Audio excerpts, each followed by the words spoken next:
CBI వాళ్ళ 11 కేసుల్లో, ED వాళ్ళ 10 కేసుల్లో జేడీ లక్ష్మీనారాయణ ఏదైతే పెట్టాడో వాటిల్లో నేను అన్నీ A2 ఉండాను కాబట్టి ఇక్కడ కూడా కాకినాడ సీపోర్ట్లో కూడా A2 పెట్టారు. అంతేగాని A2 అన్నది స్టాండర్డైజ్ చేశారు. ఎక్కడ ఏ కేసు పెట్టినా విజయసాయిరెడ్డి A2. ఇది వీళ్ళ యొక్క ఇప్పుడు రాజకీయాలకు దూరంగా ఉన్నారు. అటువంటి టైంలో ఇప్పుడు మళ్ళీ తిరిగి తోలడం కొంత ఈ కేసు రిజిస్టర్ చేసినప్పుడు నేను ఇంకా రిజైన్ చేయలే.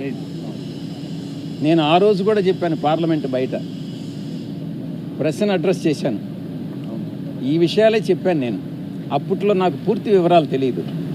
ఆ తర్వాత తెలుసుకున్న తర్వాత ఈరోజు నాకు పూర్తి అవగాహన వచ్చింది, ఎవరు చేశారు, ఎలా చేశారు.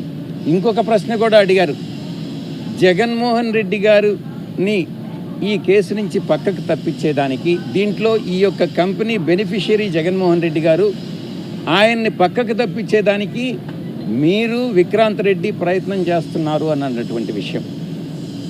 నేను అటువంటి ప్రయత్నం చేయలేదు. నాకు ఈ విషయాలు తెలియదు. ఈ ట్రాన్సాక్షన్ జరిగింది కూడా నాకు తెలియదు.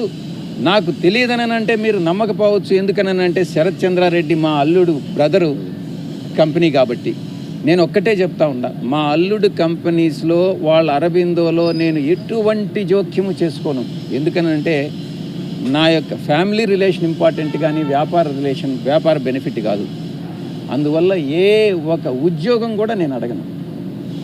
ఇందాక ఒక అధికారి పేరు